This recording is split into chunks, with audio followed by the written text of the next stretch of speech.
thank you for the invitation to this conference. This is my first time in Hamburg, and thank you for everybody choosing my talk over the beautiful weather and early lunch. So, and I have one more announcement. Today I found this ThinkPad pen on my seat. If somebody lost it, come and claim it. So that's okay. So another thing I should say that first of all, whatever I would say is in joint work with Lev Rozansky, and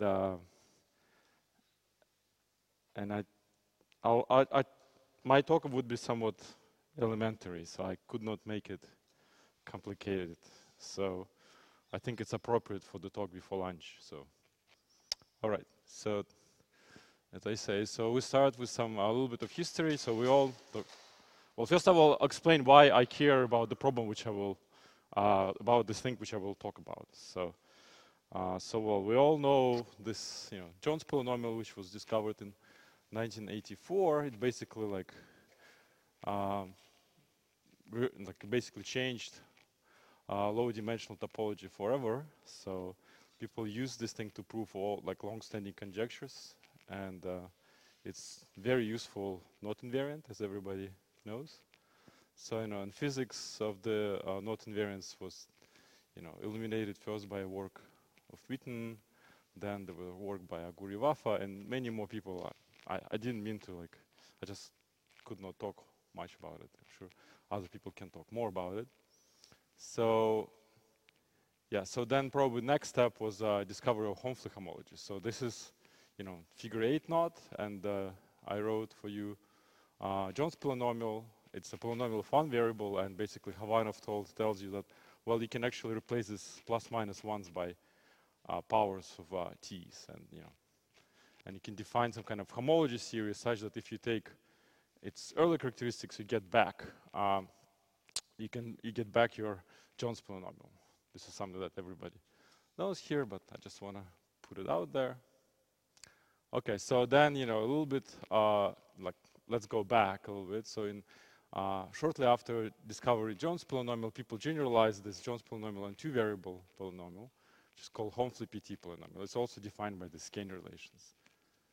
Okay, so and well, a little bit later, Havanov and Rozansky found a way to construct a homology theory, which gives you back Home-P-T polynomial as early characteristics. So that's basically, Havanov and Rozansky construct for every link triply graded space, such that if you forget about one of the gradings, you'll get back your Home-P-T polynomial.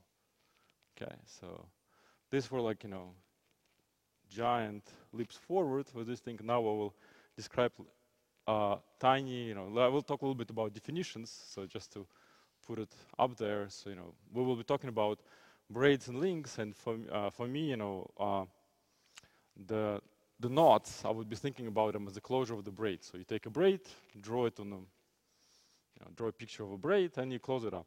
So and notation for this closure is L of beta. So that's notation for the closure. All right. So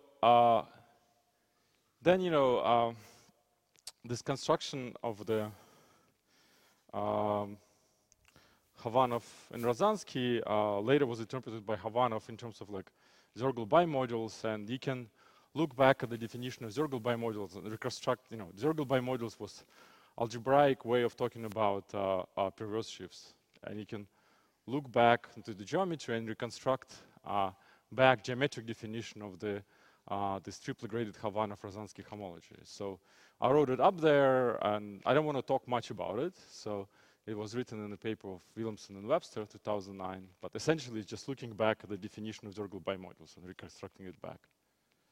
So and there's a little bit more work to that. So basically, they explained that that you can, if you take a braid, you can construct for every braid a perverse sheaf on GLN, which is equivalent with respect to left and right action of Borel. And they say that basically you can get Havana-Rosansky homology just by looking at the homologies of this sheaf, but only equivariant with respect to diagonal action of B. So, and there is some kind of real annoying technicalities there, which is this chromatographic differential, which I will not talk about. But the one thing which I want to say about it somehow, so this construction is in terms of perverse sheaves, and as was explained by by many people, that perverse, you can think about perverse sheaf. It's the same as like constructible sheaves, and that's you can think about this thing as Bn equivariant Fukaya category and cotangent bundle to the flag variety, and then it basically gives you a model. You can think about it as a model. It's definitely, this definition has something to do with a model on cotangent bundle to the flag variety. Okay, I don't want to go details of this, but it should kind of approximately make sense. Okay, so then the question which I want to address here that, well, can you find like a B-model version of this construction? Or maybe more generally, so, my understanding is physics basically I basically don't know any physics. So for me, mirror symmetry is the constructible shifts on one side and coherent shifts on the other side. So before I give you something in terms of constructible shifts, now I want something in terms of coherent shifts. And it should be useful because constructible shifts are good for gluing things out of pieces, but coherent shifts good in terms of like writing exact formulas usually. So, and you will see that later. Okay. So that's the question which I want to find answer for. Okay. So before I started asking this question, we had some kind of data. So data basically came from some conjectural and not so conjectural computations of the triple graded homologies. So, and basically there was some other way to obtain exact answer for the triple graded homologies of the torus knots. And one more thing I should say, that even though there is this definition of triple graded homologies, it's extremely hard to compute it somehow. Even if you write computer program, basically, I think, existing computer programs, you cannot compute beyond something like knots with 10 crossings, because it's basically you have to compute homology of some enormous complex, and that's just, you cannot do it efficiently. So, and maybe another way to rephrase my question is there are some kind of other definition of the this triple graded knot homologies where you can make these computations more efficiently. So, and as I said, before we started doing this, we discovered that there are some kind of exact answer for the torus knots. And I should say that the torus knots are special because if you look at the first paper of Jones, where he defines Homfley PT polynomial, already there he writes exact formulas in terms for the torus knots. So, and it kind of basically it's basically some kind of Schur-Weyl duality. So basically that's how he writes the formula. So. Okay, so this is the torus knots. So, and please ask questions if you have any questions. All right, so let me just explain what are the torus knots algebraically, how you put it in the computer. So, well, I defined this element of the braid group, which I call Coxter element for, this is a Coxter element, and this is the picture of it. So basically take one strand and it goes all the way from top to the bottom. And the torus knots, you just take this element, Coxter element, and takes m power of it and close it up. So that's, well, it should be kind of clear from the picture. Okay. So, and before all of this, there were conjectures, several conjectures. That's, I'm kind of, so basically first there was a conjecture in our paper with Gorski, Jake Rasmussen, and Schende. And then there were, before that, there were conjectures of Ganagic and Shakirov. Their conjecture was in terms of Macdonald polynomials, but morally Macdonald polynomials is the same as Hilbert, it's the same as the Hilbert scheme of points on C2. So you can basically restate the conjecture in these terms. So let me say a couple of words about Hilbert scheme of points on C2, even though I think Andrei Negut talked quite a bit about that before already. He talked about more complicated things. I will talk about rank 1 case. So basically it's like instantons of rank 1. So basically they are just ideals in polynomial rings of 2 variables of codimension n. Okay, so and there is some natural map from this Hilbert scheme of points on C2 to the symmetric power of C2. So basically you take an ideal and you send the ideal to the points which are zeros of this ideal. Okay, and this space is singular, and Hilbert scheme is a resolution. And this map HC, Hilbert-Chow map, is the resolution of the singularities, as I think everybody knows here. All right, so I need this space because I will introduce this space Z, which is called punctual Hilbert scheme. So basically, it's a space where all of the points kind of collided together. So on this space, it would be just one point, but because we're doing resolution, there would be big fiber over here. So generally, it would be fiber of dimension n-1. Okay, so and then also on this Hilbert scheme, there is a natural vector bundle. As I say, this Hilbert scheme is it consists of ideals of codimension n. So that means if you take quotient, this quotient is of dimension n. So in this way, we get vector bundle over the Hilbert scheme, denoted by B check, it's dual, and B is dual to it. And L is a line bundle.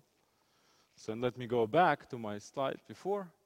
And the conjecture was that if you take a torus knot with these numbers, basically you take a Coxeter element and takes this power of Coxeter element, then the triply graded homologies would be the global sections of this coherent sheaf on this punctual Hilbert scheme, right? So, this space is triply graded. Let me explain you where the grading comes from. So one grading is explicit. Here we take exterior powers of this, this B is called tautological bundle. That's one grading.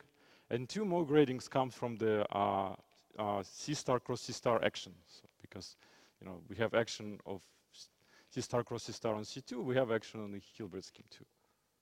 Right, so this is naturally a triply graded space.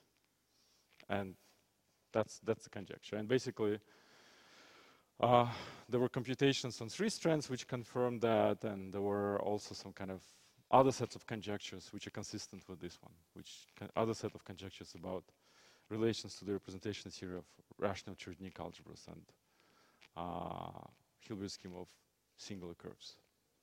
Okay. All right, so any questions so far?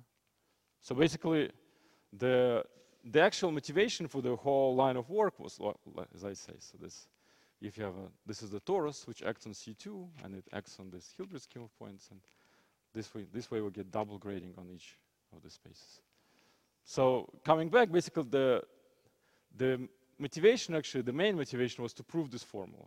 So we try to kind of prove this formula. Proving this formula would make me happy. So and we did it at the end, and I will explain how. So, and I should say for people who care about this stuff, you can, this thing is related to the tons of combinatorics. If anybody cares here about combinatorics, it's related to these QT Catalan numbers and whatever. So there's like whole industry around this particular thing. So, and I should say there is like work of Hyman about this. So it's kind of well-known object in mathematics. Any questions? All right. All right, so this is maybe overkill. Everybody knows this thing. So, but basically, you can think about this Hilbert scheme of points of C2 as a quiver, right? So I drew the quiver, right? So, and you basically have a cotangent bundle to the GLN, and there is a moment map, which is this, and you take quotient of the stable part of this of image of the 0, and you get your Hilbert scheme of points. It's not true statement. Why? So what's not true? Which part is untrue? Yeah, okay. So that's, I should have written it as like a cotangent bundle V plus cotangent bundle to like C and stuff like this. So yeah, sorry. Andre is right as always, but yeah. So, thank you. So, um, all right. So there were more papers written on this subject, and somehow, if you brave enough, you say that, well, this conjecture about torus nodes actually could be extended. So basically, you can conjecture, yeah, basically, you can say that, well, maybe we can, in general, we can construct a sheaf for every braid such that if you take its global sections or like general homologies, you will get the triple graded homologies of the closure. So you can conjecture it. Nobody charges anything for conjectures. So. And I should say that this F was it means Flack-Hilbert-Scheme. I will say a little bit more about it. It was understood and emphasized in work of Gorski and Negut, and I think the latest on this thing is in these three authors, and I strongly advise for anybody who wants to learn about Flack-Hilbert-Scheme, look at this paper. It's very nice, and I would say it's the best reading about Flack-Hilbert-Scheme. And also Andrea Negut's papers in general. So, all right. So, what are the Flack-Hilbert-Scheme? Is this object? So basically, instead of one ideal, you look at the basically nested sequence of ideals. So basically, this one is of codimension 0, this one is codimension 1, and so on, up to n, codimension n. All right, it's beautiful, and somehow you think this is better than what we had before. Before we had only this guy, and you could imagine this is better because you could kind of start moving around these ideals, and that gives you symmetric group. Wow, that's all right. So it's all beautiful, except quite soon you discover that it's a very singular object, and actually it's really badly singular. So meaning that it's unclear how many irreducible components it has. It's unclear what the dimensions of this components are. Basically, it's as bad as Hilbert's scheme of points on C3, essentially. So basically, you don't want to like take it with your naked hands. You have to do some kind of virtual stuff. All right. So this is the theorem which we proved. So basically, the conjecture over there is true, except you have to adjust this. So, and I will explain how you adjust it. So that's how this just. I said we will find you a coherent sheaf on the Hilbert scheme, on Flack-Hilbert scheme. Well, not so fast. You have to do something different. All right. So it turns out that it's better, as often, work with some non-commutative Hilbert scheme. So this is I call free Hilbert scheme. So I'm sure if I meet some people who know some quiver theory, they will say it's some kind of sacrilege. I'm sure there is a different name for this. So, but I just called it free Hilbert scheme. So what it is? So B and N are upper triangular, three upper triangular matrices. So in the Flack free Hilbert scheme is just like triple of the two matrices, which one is upper triangular, another was strictly upper triangular, and vector V, such that if you apply all polynomials, we don't prove all expressions of x and y to V, you'll get the whole vector space V. So we don't impose any conditions on x and y. And I should say in the previous slide I told you that like this Flack-Hilbert scheme is horribly singular, and the source of singularity is this equation that x and y is commute. So here I just don't impose it. So and actually you can, it's an easy exercise to show that this space is smooth. It's smooth, it's irreducible, and morally it's just project of, it's topologically just product of projective spaces. It's just like projective spaces. Okay. All right, so another thing that we have to do, basically instead of working with the derived category, I would work with this periodic derived category, meaning instead of the usual complexes of coherent sheaves, I would work with two periodic complexes. Basically, we have, it's the differential squares to 0, but it's just two periodic. Okay, so. All right, and the theorem which we prove is the following, so that for every braid, we can construct element of the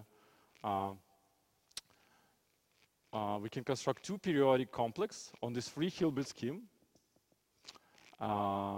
such that if you take homologies of this complex, meaning, we take homologies of this thing would be again coherent sheaf, because you can take, for example, you can take image of C0 inside of C1 and take a quotient of the kernel of D1, and that would be coherent sheaf, and the same here. So there is like odd and even homologies. So here this index is odd and even. So both odd and even homologies of this sheaf, of this complex, actually supported in commutative Hilbert scheme. So basically, even though we don't impose the conditions that x and y is commute, we impose it kind of homologically. So it turns out that I think it's a standard trick in algebraic geometry. If you have something singular and you want to work with shifts on that, you embed it into something into something smooth, and you work on the complexes which are supported in this singular thing. So this way you kind of live on the smooth world, but everything you kind of understand a lot about singular space. All right, so this is the first property. So and the second property, which is probably even more important, that if you take its homology, total homologies of this space, then it's a Home-Fleet PT homology. It's a triple-regulated homology which categorifies Home-Fleet PT.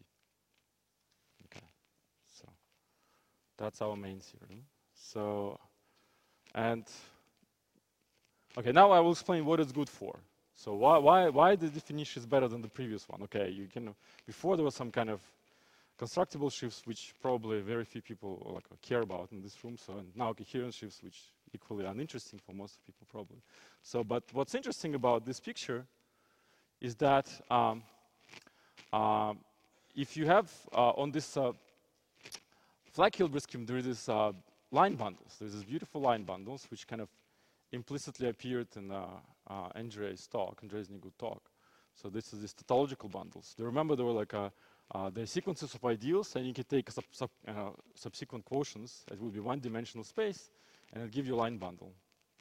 All right. So now you can ask, well, is there any meaning? There is a natural operation of taking tensor product with the line bundle. Well, it turns out that there is an interpretation for this operation on topological side. So basically, what we show that operation of taking tensor product with this line bundle on the node side corresponds composition with this element. I guess I call it delta.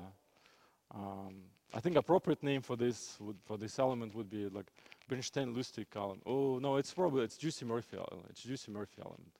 So basically, that's so. Whatever the case, I should say that what's special about these elements, delta i's, in particular, they commute with each other. Well, exactly what is consistent with this idea taking tensor product with line bundles.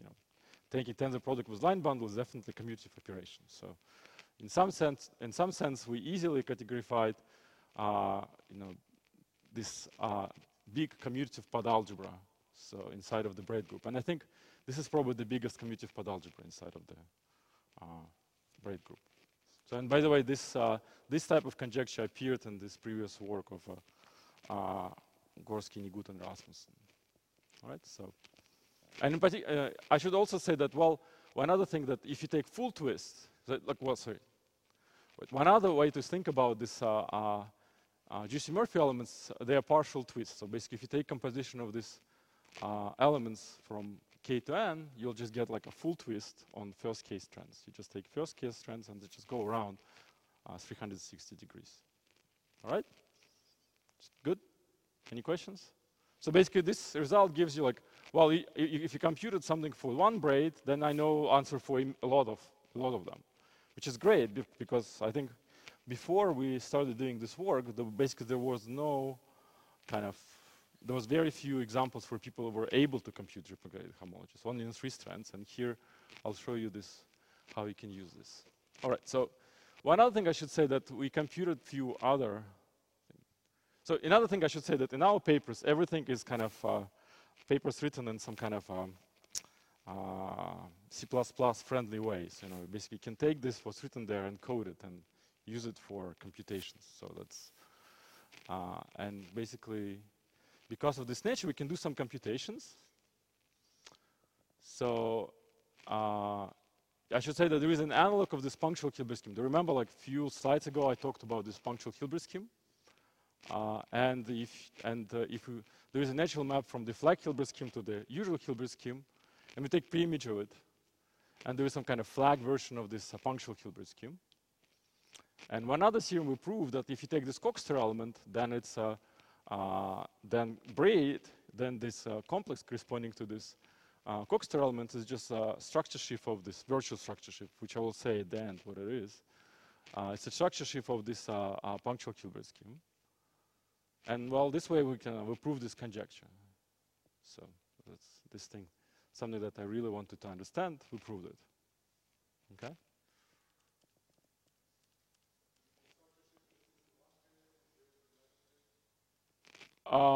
So it's, I'll show it then. It's just basically Kazul complex. You take right Kazul complex for this structure shift for the punctual Hilbert scheme, and so you know, at the 0 degree you would have a structure shift of the punctual Hilbert scheme, but you could have actually hide the other homologies too. That's why it's virtual. So because it's not this Kazul complex would not be it's not given by the regular sequence of the elements, so it will have high homologies. But it's good enough for the computation.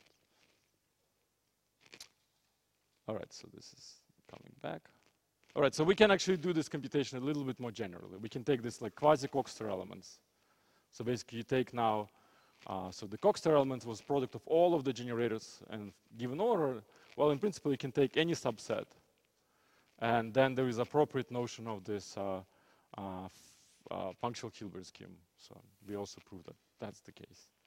So this way we can get answer for the Coxeter links. So basically, I call this the link Coxeter link if you take this quasi-Coxeter element over here, and you just add as many Juicy Murphy elements as you like.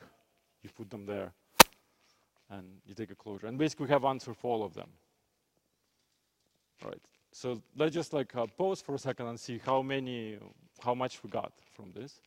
Well, first of all, if this set S is empty, then this Coxeter element is just identity element, and that means we computed homologies of the full twist, okay, powers of full twist. So that's the first case. So actually, you can do with a little bit of playing with the braids. You can show that actually all of the torus knots also contain there. So and these formulas actually also appear in the paper of Nigut and Gorsky. This thing.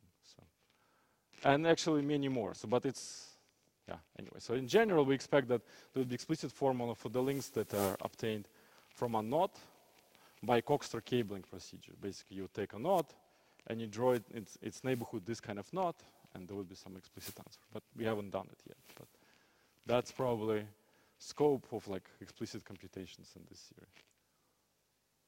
All right, so now I have to say a little bit about physics. So all right, so where it came from, where it all came from. It came from this Kapustin, Saulin, Rozansky theory. So they proposed this realization of 3D topological field theory. And well, for mathematicians, they just construct some kind of 3-category. I call it 3-category symplectic. So the objects in this 3-category are holomorphic symplectic manifolds. So the morphism between two objects are Lagrangians inside of the product. So basically, it's like Lagrangian correspondence between two varieties, together with the fibration. So basically, you have this is Lagrangian, and F is just a map from some F to L. And in principle, they don't pose any condition on fibration. Could you have some crazy jumping fibers? No conditions imposed. All right? These are the morphisms. So, yeah, sorry, that might be the most technical couple of slides when I just defined this Kapustin, Saulin, Rozansky thing. So, suppose now we have two morphisms, you know, from X to Y to W. How we compose them? Well, you just do what you're supposed to do. You just compose Lagrangian correspondences.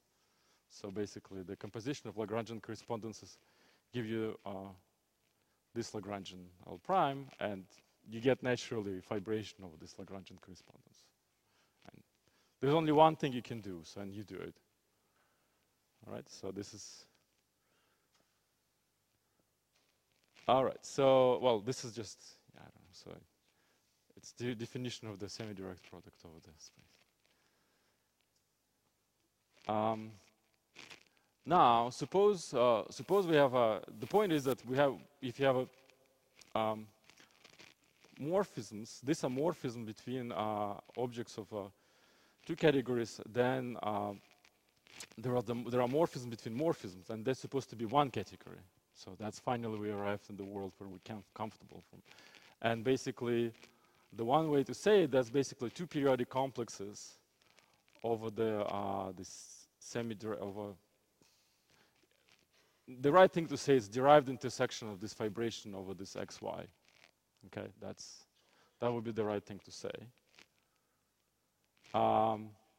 Okay, so it's beautiful, but the problem is that here you have to do some kind of derived algebraic geometry. So basically, the right thing is derived algebraic geometry, and I don't want to do that. So I cannot do any computation there. So, so for that, we propose slightly smaller category, so which embeds inside of this three category of manifolds. So the objects here will be just complex manifolds, and now it's much easier. So and the morphism between the objects would be this basically this space, any space Z, together with the function on this triple product, right? So and the morphisms and the composition is easy. So you just do this and take a difference. All right. And well, the most interesting thing that's the most interesting thing. So basically, now here in the previous case we would have to do some derived algebraic geometry. So here I do this matrix factorization thing, which you can think about like derived algebraic geometry without tears. Something that you don't have to care about this like super crazy complexes. You only do the easy to periodic stuff. So. Right, so now we have to talk about matrix factorizations, and it might be technical, sorry, I apologize. There will be slides online, you can look at this again. So I think it's not digestible in 5 minutes, this definition, but it makes sense. So if you think about it hard enough. All right, so a couple of words about matrix factorizations, if you haven't seen it. All right, so they were defined by Eisenbud. And basically, the starting point is like polynomial function, and we're just looking at two periodic complexes, which are not quite complexes because the composition of differentials is not zero; it's a function w. And another condition that these guys here just free modules. There is no coherence; it's just literally like a bunch of sums of the structuring, right? So like an example, if your potential is the x power 4 for n equal 1, well, this is an example of this matrix factorization. Well, clearly, x times x cubed composes to x power 4. Right? Any questions?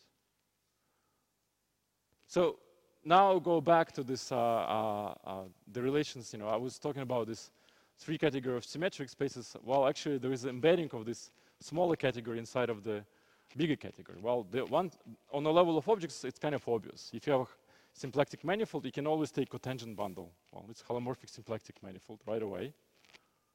So now I need to construct your Lagrangian. Well, you can write Lagrangian is basically like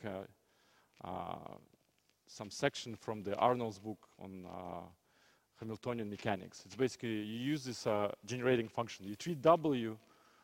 This function W as a generating functions for the Lagrangian. So, it's kind of technical. I apologize for that, but we will leave it behind soon. So, but another thing you can show that if we impose this condition, which is pretty standard in this business of metrics, that critical locus if W is inside of the 0, then actually there is a functor from this matrix factorization to this. Periodic complexes. And this way we can construct this embedding of the one category inside of another. All right. So now our main example, actually, what we're gonna do. So in our case, we do in smaller category. We choose, I call it 3-category GL. So the objects basically are integer numbers, essentially, and essentially the groups GLN. And the morphism between GLN is just Z, any complex manifold with Hamiltonian. Well, we assume it's also it has a symplectic structure. So, and we assume that there is GLN, GLM action in these things. All right. So, and there is natural embedding of this GL category inside of this category of three like a 3-category of manifolds. So basically, we can use moment maps. So basically, you can always write some kind of quadratic function, which is if you have Z, there is a no moment map from Z to this dual Lie algebra, and you can evaluate it at xy, and you get the function. All right. All right. So our main example, we even like looking at this. How to say it? I think it's a huge, beautiful subject to study this Kapustin-Rosansky-Saulin model. And so far, we look at the first most elementary example, like not completely trivial, but it's already gave you something. And I think there is much more there. So okay. In our case, we can look at the Z would be just a from the previous slide would be just cotangent bundle to the flag variety, which is Hamiltonian, which is symplectical, right? So there is a moment map here, and then and we study and that Z defines you a map, defines the correspondence between GLN and GL0. It's kind of it's a correspondence for your 3-manifold cotangent bundle to GLN to point. And we just study morphisms of this morphism. So that's, okay, here it is. So now the most interesting object is this. So now we can study morphisms from this correspondence to itself, and we get this thing. We get this matrix factorization. All right. So if you were like lost before, it's time to come back, because now we can come back to concrete computation. So we got this matrix factorization thing as before, and there is also this B Borel equivariance, which is actually a subtle point, but I will not talk about it. So because it's not reductive group, you have to explain what you mean by Borel equivariance, and it's explained in our 100-page paper. So okay, and the theorem which we show that actually, first of all, it's pretty easy to see that this category has a natural convolution, and we can embed actually a affine braid group inside of this matrix factorizations. Right? So affine braid groups, so far there were no affine braid groups. What are the relations between affine braid groups and usual braid groups? Well, this is the picture. So basically, what is a affine braid group is just usual braid, except you have this like a flagpole, red. So and you have this additional element. So basically, the ones which go around the pole. And there is a forgetful map, right? So when you just remove the pole, if you remove the pole, you just go from the affine braid group to the finite braid group, and this element delta capital go to the small elements capital. So that's one thing I should say. Yeah.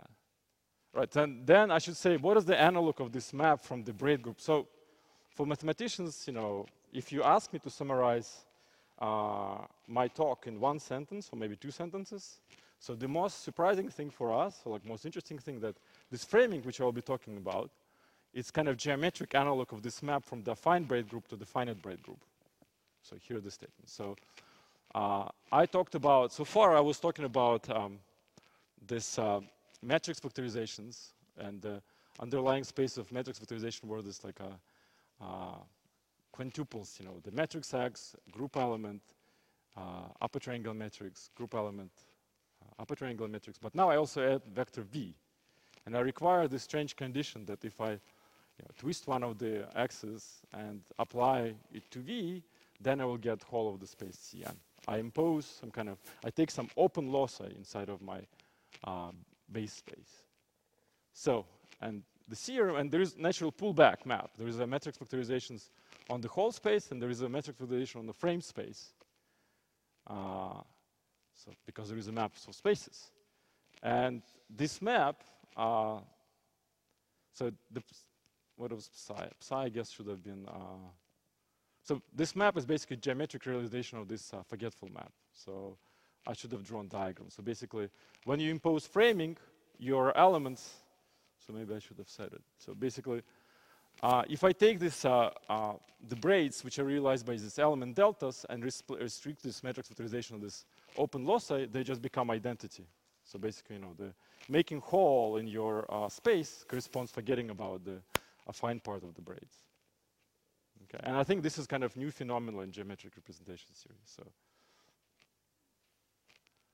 all right. So now I have like 5 minutes to explain what are the knot homologies, how we construct actually knot homologies from the matrix factorizations.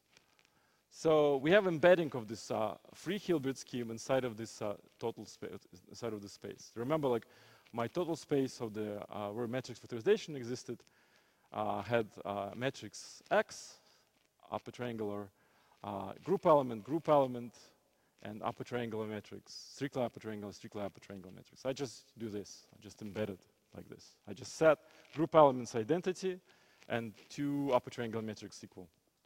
So now this guy is preserved only by diagonal action, only by 1 copy of B. So in main construction, and it's so easy to see that if you take our potential, which appeared, previously, this potential onto this locus, when these 2 guys are equal and this is identity, this is just 0. Right? And if we restrict it on this loci, then the potential just turns into 0. So voila, we got our 2-periodic complex. It's a 2-periodic complex on the free Hilbert scheme. All right, so and that's our theorem. So basically now you take this guy and it gives you homologies. So and okay, so I think I'm almost done. So well, where's free Hilbert scheme? Where's actually flag Hilbert scheme? That's also easy. That's calculus computation. So first of all, I should say that you can actually think about slightly smaller space. Instead of working with matrix factorizations on this big space, you can work with matrix factorization on a triple, where this is like strictly upper triangular group elements and strictly upper triangular, and this is your potential. So and that's equivalence of categories, which is some kind of equivariant version of the Knorr periodicity. All right, so this potential is much nicer because you can look at the critical loci of this potential, and it's easy computation. So if you take derivative by g, you discover this equation. If you take derivative by x, you discover this equation. If you take derivative of this potential by y, you discover this equation. Okay, this is the 3 equations. Well, and this is, again, easy observation. Whenever we have in general, this is just general statement about any matrix factorization on any space Z, if I take any partial derivative of the potential, then multiplication on this function is a null homotopy on this matrix factorization. In particular, that implies that this pullback, which I constructed before, is supported on free Hilbert scheme because of this equation, because that's one of the derivatives, and there is also these conditions, but they're kind of vacuous if you put g equal 1. All right, and I should say one more, there is one more bonus for these things. We're actually not just constructing a Celan homology, we're not just constructing the triple graded homology, we also construct some kind of conjecturally homologies which should be constructed from the supergroups, this GLMN. So basically you can write some kind of differential. So basically there is some natural section of this tautological, dual to the tautological bundle, and you can just construct some kind of extra differential, and conjecturally this bigger this space should categorify SLN homologies, and I think we can prove that this is SL2 homologies when m is equals 0 and n equals m is 2 and n equals 0. So we can match it with other constructions. Yeah, so this is a conjecture. Right, so first of all, we prove that this thing is invariant on the previous page.